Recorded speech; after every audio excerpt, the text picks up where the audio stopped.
A fully maxed out Shadow Barrel hits the field of play and out comes Feraligatr, the opponent over-farming like crazy, and that might be a decision this opponent lives to regret, as the barrel is forcing the Hyper Beam. Does the opponent respect the damage?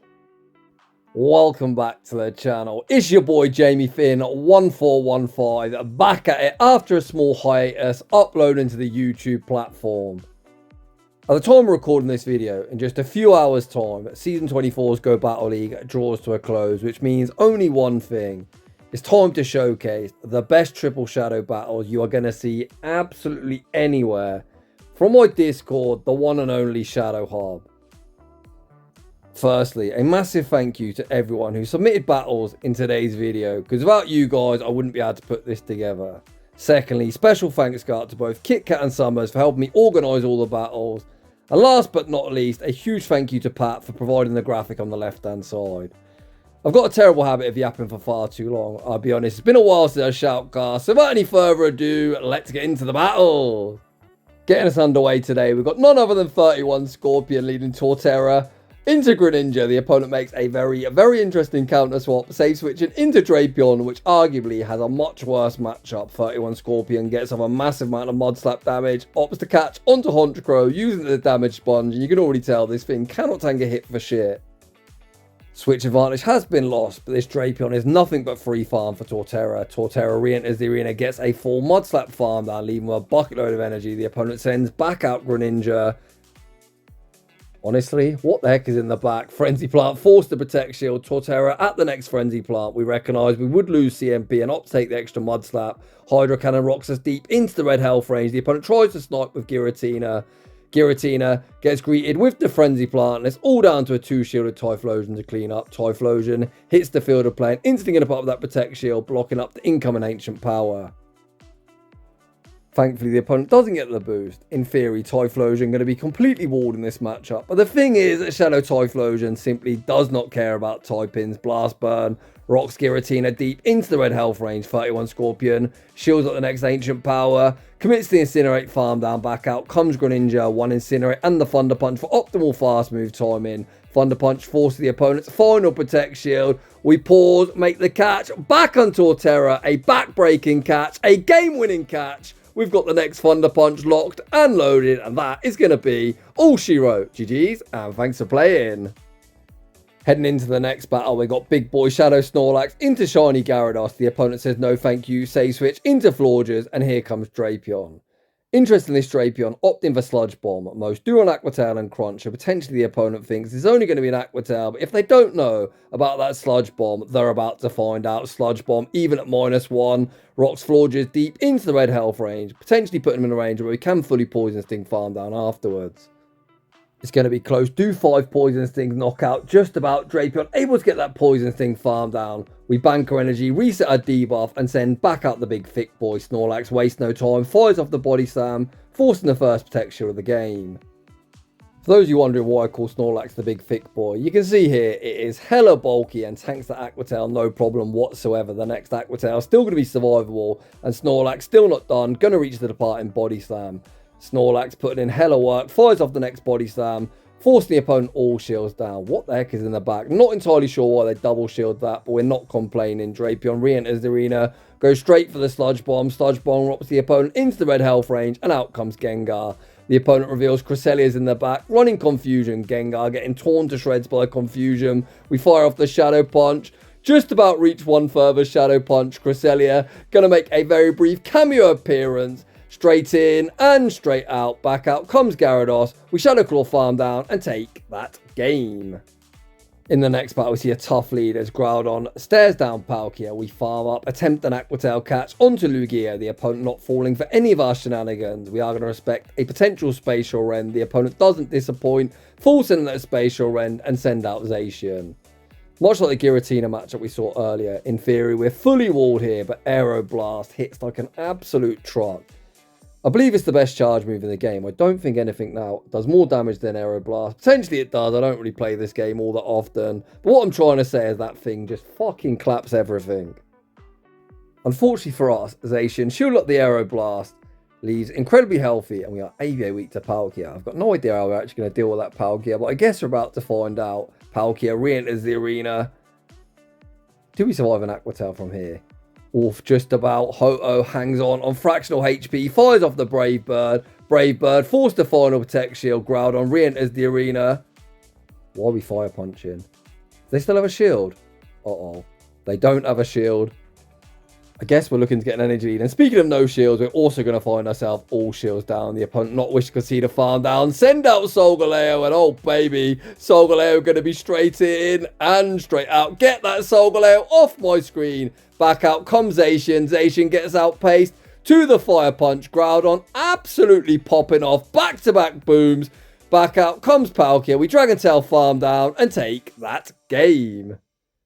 In the next battle, we are the algorithm confirmed as a Abomasnow stares down Gastrodon. I bloody hate that slug. So I love to see it getting hard countered. The opponent clearly think grass types are a myth as they say switch into Dugong. We send out Ninetales. Ninetales correctly shields up the drill run. Oh, I thought we were going to full send a Solar Beam. Much to my disappointment, we go for the Weather Ball bait. Weather Ball goes unshielded. We look to commit to the next Solar Beam. And unfortunately for us, we're very quickly going to find ourselves with no shields to hide behind. We have managed to ember this Dugong into range, where a Weather Ball will be lethal. Weather Ball does remove Dugong from the field of play. Back out comes Gastrodon. And the question is, does the opponent respect the damage? Bang! There it is. Shout out the Go Oxford U for that quote. And what the heck is this team? Triple water. I guess in theory, the ice water types do hit grass are super effective while taking super effective themselves, but still hella weak to grass. The opponent go for the Icicle Sphere that simply does not cut it. Potentially next season it will when it does do 5 additional damage. But in season 24, nah, trainer, that simply isn't going to cut it. Oh, speaking of things that aren't going to cut it, in season 24, you can't Power Stone down Ninetales particularly well either. Ninetales gets so much value. We send out the Steel Penguin to operate as the damage sponge. The opponent lands their own big boom. One shot on the Steel Penguin, but this game is signed, sealed, and delivered. The opponent fire off the Icicle Sphere. The leafage sneaks through, and we take that game. In the next battle, we've got the man himself, Summers, leading Shiny Shadow Dragonite into Runerigas. Why is this one not called Kofagrigas? This one definitely looks more like a coffin, but let's not get distracted. We say switch into Scizor. Scizor wastes no time, fires off the Night Slash, forcing the first Protect Shield of the game. We see Summers more than happy to match Protect Shield, blocking up the incoming Rock Tomb before the opponent pivots out into Lapras. We farm to the Trailblaze bait with the Night Slash. I don't think this goes shielded, so potentially Herald is just fired off the Trailblaze. It's not only super effective, but also comes 100% chance to Vampire attack. Lapras returns fire with the Sparkle Aria and able to sigh away farm down afterwards. Summers waits out his timer, sends Dragonite back into the arena. We're going to go straight for the Thunder Punch and look to remove Lapras from the field of play before we essentially get Ice Beam to the face. Thunder Punch doesn't quite get the job done. Summers says, if you got Ice Beam, trainer, you enjoy yourself. The opponent says, I will, and there is yet another big boom from our opponent. Out comes Shiny Shadow Victory Bell. I've just realised Summers is running a full triple Shiny Shadow team, and all of them are green too. We fire off the Leaf Blade. Leaf Blade forces the opponent's final Protect Shield. Victory Bell able to outpace to the next Leaf Blade. Please tell me this is lethal. Bang! There it is. Oh, baby. Out comes Togekiss. Pecks tearing through our HP. The opponent unable to peck farm down before the Sludge Bombs reached. Hi, Togekiss. Bye, Togepiss. Yes, I called it piss. Remove yourself from my screen, and we take that game. Heading into the next battle, we've got one of my locals, Alpha Club, leading Tentacruel into Feraligatr. Despite there being a decent matchup, he says no thank you, say switches into Primeape and waste no time going straight for the Rage Fist. The first one, of course, is always going to go unshielded, and subsequent ones after that do more and more damage. The opponent looks like they play to the CMP tie. They do not win. A top tip of the day. Don't throw at the same time as a Primeape. You're likely going to lose CMP unless you're a mad lad running like Attack Deoxys or something else crazy. Primeape has a massive attack stat. We send back out Squidward. Squidward going to be more than content to tank whatever the opponent throws. Interested in running Crunch, but Crunch still not particularly threatening as Tentacruel is hella bulky. Out comes Alolan Sandslash. Tentacruel going to fire off the Scold. Scold hits for neutral and heavy neutral damage at that. Quick switch into Shadow Darkrai, and this thing is hella glassy too, much like Primeape. All attack, no defense. We fire off the Dark Pulse. Force the final Protect Shield. Alpha Club going to invest one Protect Shield, blocking up the incoming Weather Ball. Look how much these Powder Snows are doing, man. I don't even think we survive a Weather Ball. Please, come on, Darkrai. You had one job. Oh boy. This is just a Weather Ball, right? Can Alpha Club still win this game? Weather Ball doesn't get the job done. Oh no, the opponent's throwing the match. They make an attempted catch onto Sandslash. We see it coming in, fire off the Scald. Scald moves Sandslash from the field of play. Back out comes the Snowman. The Snowman also gets treated to the Scald treatment. We're going to Acid Farm down and take that game. Very, very nicely done. In the next battle, we've got a submission from Alpha's son, Tristan. A huge shout out to Tristan. He leads Qwilfish into Sizzle. A decent matchup. I'm going to say decent, as we should resist the bullet punches, but someone forgot to tell Qwilfish. We land the Aqua Tail, quick switch into Altaria. Altaria going to be operating as the damage sponge. The opponent fire off the Ninetales before sending out Florges. In the words of the best battle in the world, Yasser, he'd say this is a scuffed matchup. Florges double resist the quick move, takes neutral from our charge moves. We're taking super effective from the Fairy Winds. We do fully wall the moveset as most do offer Chilling Water and Trailblaze in the Great League. The opponent fires off the Chilling Water. Unfortunately, we just miss out on the next Sky attack. We send back out Qwilfish. Trailblaze will hit for neutrals. Water takes super effective from grass, and Poison does resist. Florges proving to be a hella headache. This Pokemon is so bloody annoying. We fire off the Aqua Tail, pivot into Charizard. What the heck is that on my screen? Graveler? Are you kidding me? This looks like another situation where I'm not entirely sure how we win this battle, or if we even win this battle. Blast Burn is resisted, but Charizard doesn't care about typings. Blast Burn removes Graveler from the field of play, but Charizard literally has no HP. Back out comes Florges. We're kind of obliged to shield this. Last second we invest to protect shield. I'm not entirely sure why we were thinking about it. We saw him all swap. No shot. No shot. The opponent's fed us the energy to reach the Blast Burn. And I guess that's how we win this game. Hi Florges, bye Florges. Remove yourself from my screen and Tristan will be emerging victorious. Well played, my friend. Heading into the next battle. We lead Shiny Scyther into Greninja. A fantastic lead. As their Fury Cutters will tear through their HP. The opponent makes the pivot into Corviknight. We tank the Air Cutter. Oh my god, not particularly well whatsoever. That Air Cutter did disgusting damage. We bank our energy, make the pivot into Tyranitar. And again, this is definitely a scuffed matchup. We do fully wall the moveset, but these Sand Attacks are doing ridiculous damage. I have never in my life seen Sand Attack do so much. As the opponent got the boost, happy to ride that boost. Fully Sand Attack farm us down. And out comes Golem. Last battle we saw Graveler. Here's Golem. Where else are you going to see Graveler and Golem in consecutive battles other than here on the home of Shadow Pokemon? Golem tanks the Air Cutter. Oh my god. We can't even fucking Mudshot farm down. Another battle where I'm thinking, how do we win this game? Both our Pokemon have got no HP. Quick switch. Back into Scyther. We're going for a very risky Ninetales bait. Please, Shield Trainer. Okay, we get the boost. Although we've run out of HP. Does that boost even help us? Probably not. We fire off the Trailblaze. Trailblaze removes us from the field of play. Oh my god. Out comes Clodsire. There's probably one Pokemon in the entire world we can beat, and Clodsire happens to be it. We're going to shield up the incoming Stone Edge bait, but no bait. We'll be saving this opponent's fate. The Earthquake's locked and loaded, and that is going to be all she wrote. GG's that opponent. Heading into the next battle, we've got some action from Goose, and Goose leads a Forretress into Sizzle. Regardless of our quick move, it's a decent matchup for us, to be honest, as we far outbulk them. Let's battle a Bug Steel types. Sizzle can, of course, cheese its way through this matchup. They want to invest Protect Shields, or, of course, get the boost. We tank the Ninetales, fire off the Sand Tomb. The opponent reset a debuff, sending out Togekiss. They are going to outpace to the Aura Spear. We're going to be happy to invest the Protect Shield now, and we can force one back with the Rock Tomb. One further Volt Switch and that Rock Tomb. The opponent already down one Protect Shield. Are they willing to go all in on Togekiss? Yes, they are. Then we see the pivot into Altaria. Hopefully this isn't a Dazzling Gleam variant of Togekiss. The opponent just fire off the Psy Shock, and at -1, that does not do much of anything. Are we actually running Peck here? I believe we are running Peck, because these quick moves are doing quite a lot to Togekiss. They certainly aren't double resisted. The opponent makes the pivot into Gyarados. Looks like we anticipated Sizzle in the arena. Fire off the Flamethrower, which is resisted, but still rocks Gyarados. With a few further pecks into the Yellow Health range. We send back out Forretress, get off one Volt Switch. Able to Dragon Breath farm down before the opponent gets off any energy. Back out comes Sizzle.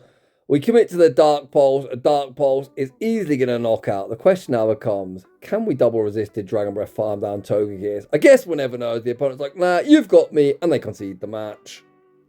In the next battle, we've got my highly talented Factions teammate, the one and only Turbo T, a 612. We're not off to the best start.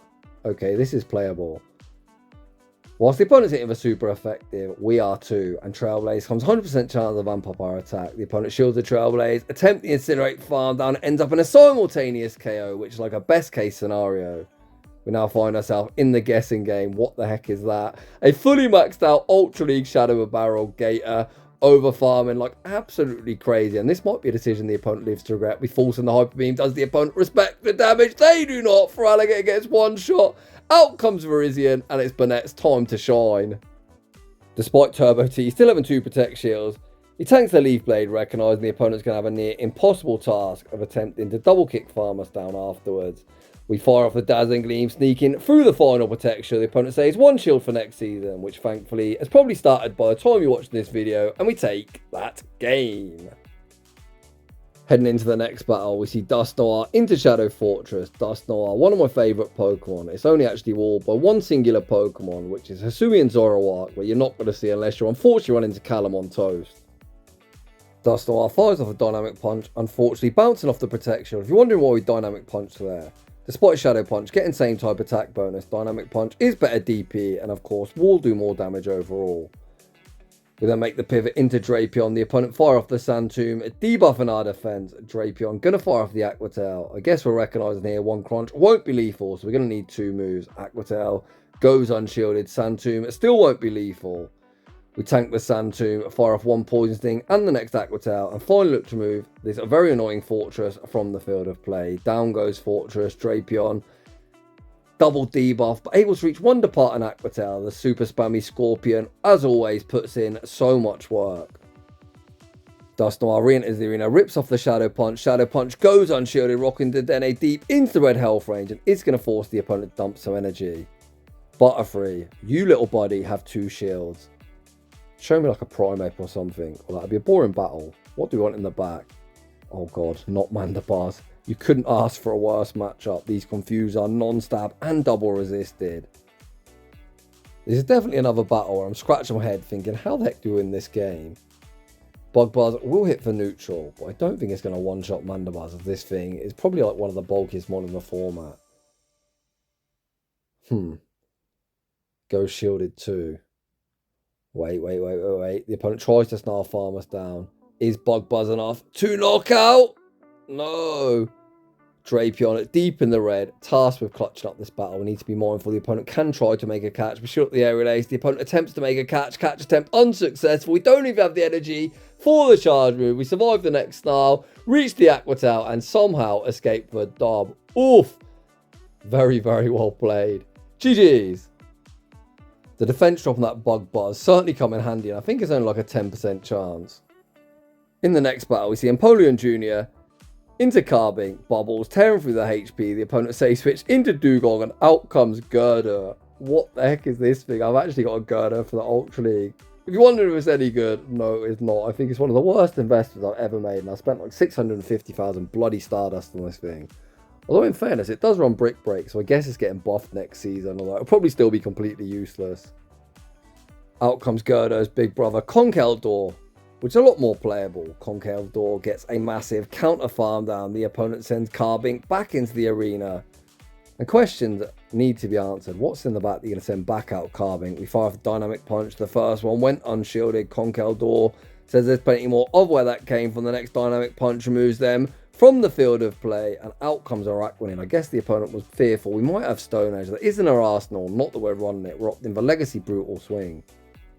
This is definitely going to be a very long drawn-out matchup, with both Pokemon firing off Bubble Beam baits. We could go for Icy Wind, but Bubble Beam does get same type attack bonus, and I'm more than confident that Icy Wind would probably do more, as Bubble Beam is such a trash move.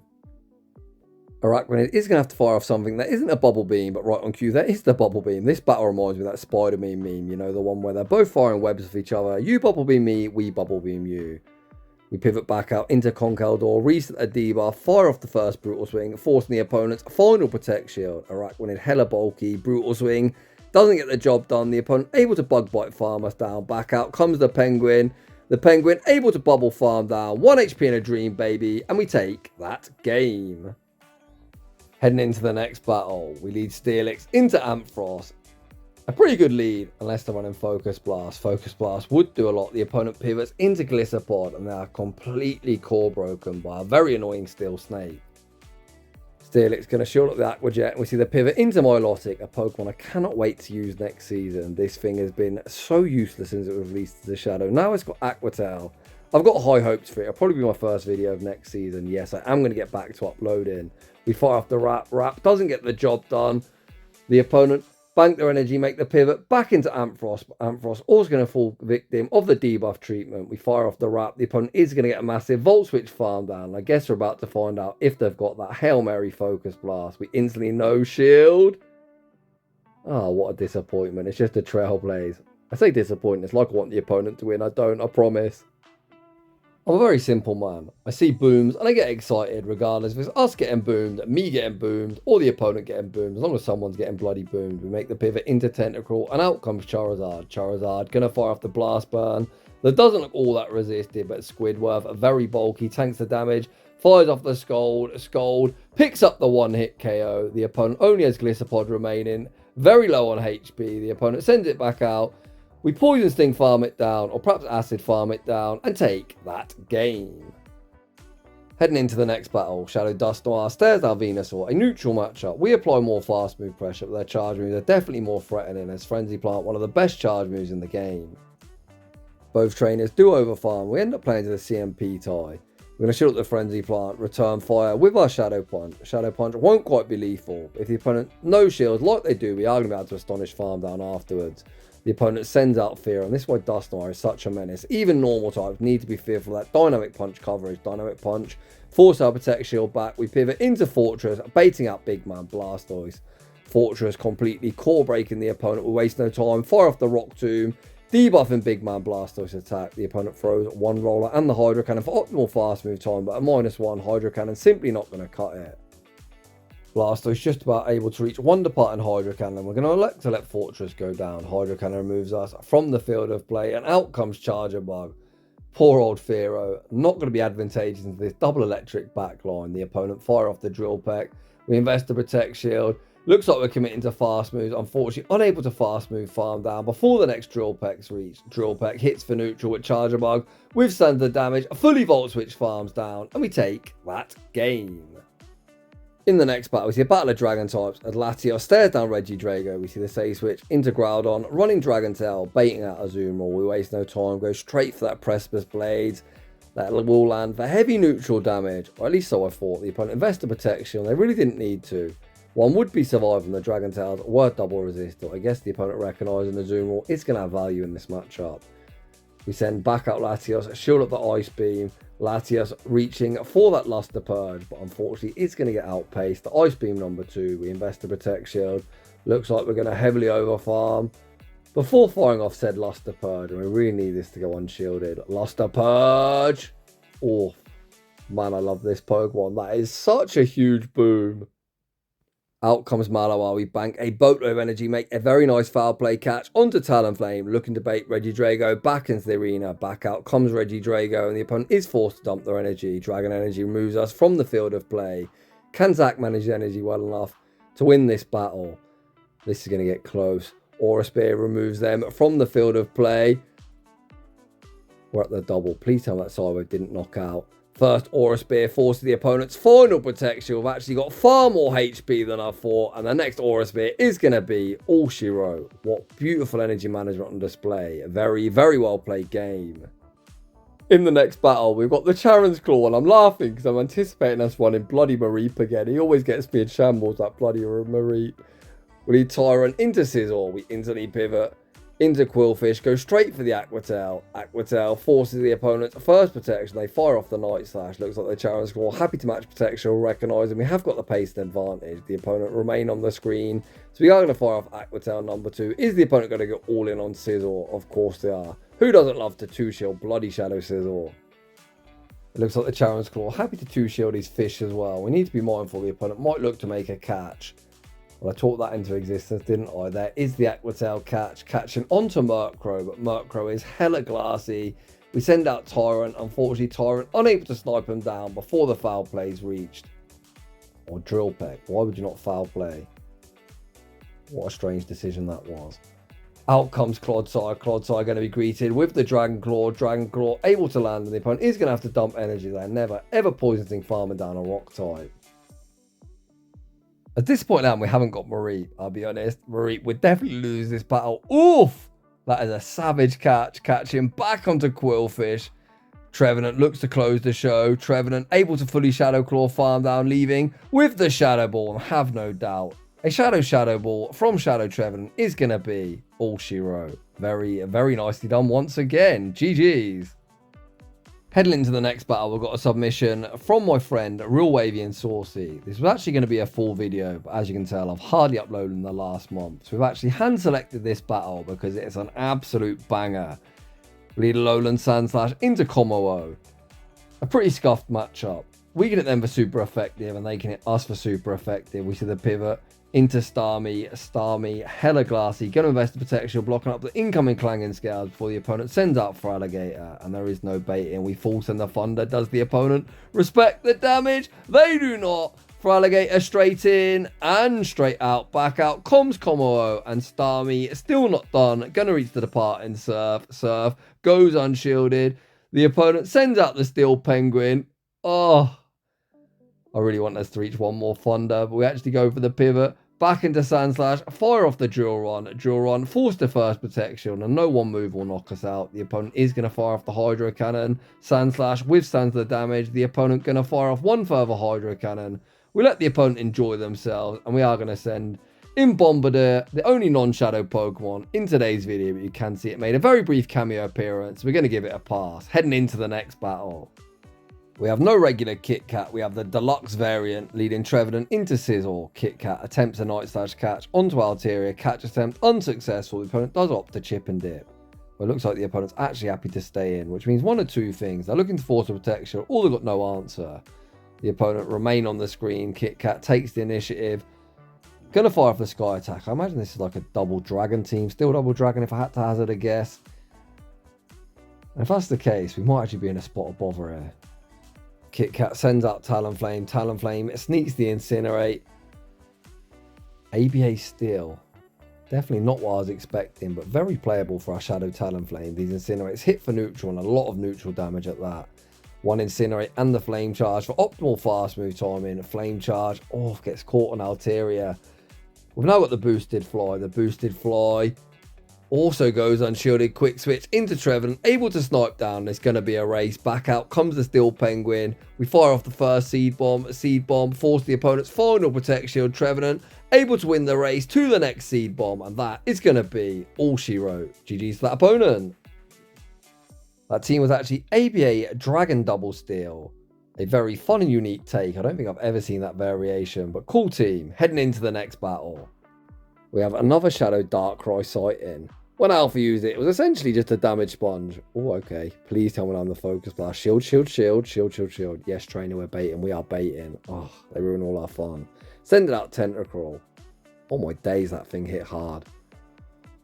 We're actually going to two shots, so potentially force of protection. We do exactly that. Corviknight, what is that doing on my bloody screen? I said that was the only non-shadow Pokemon, that Bombardier, but I guess we're going to give this thing a pass as well. They have got a Darkrai sighting.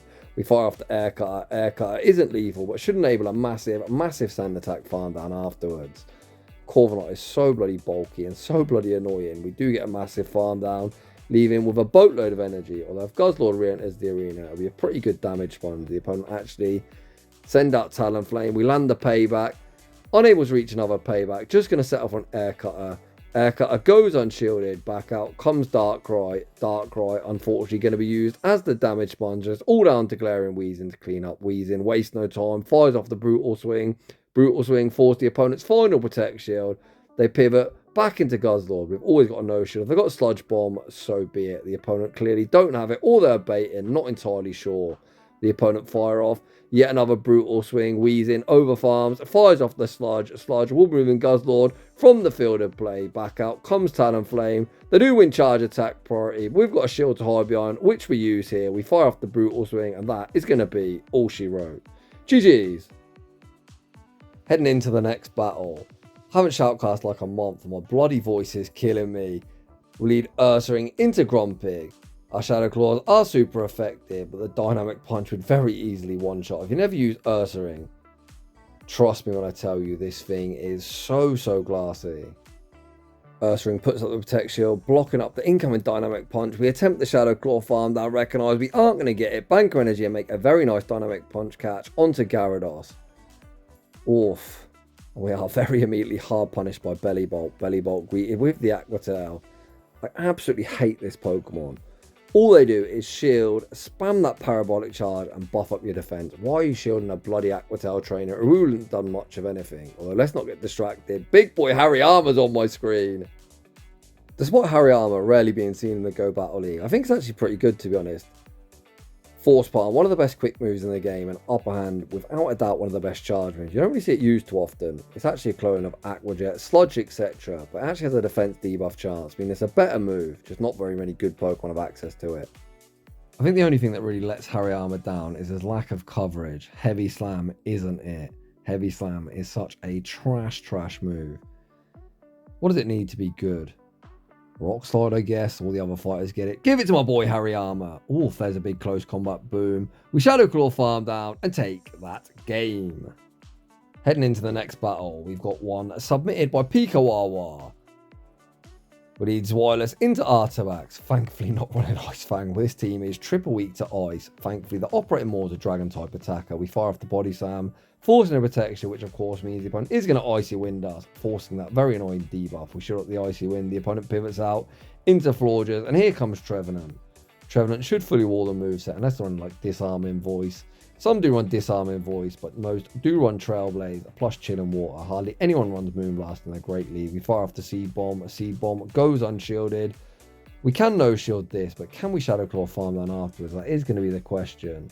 It looks like we cannot. We do reach the departing Seed Bomb. Seed Bomb goes unshielded, removing Forretress from the field of play. Back out comes Artabax.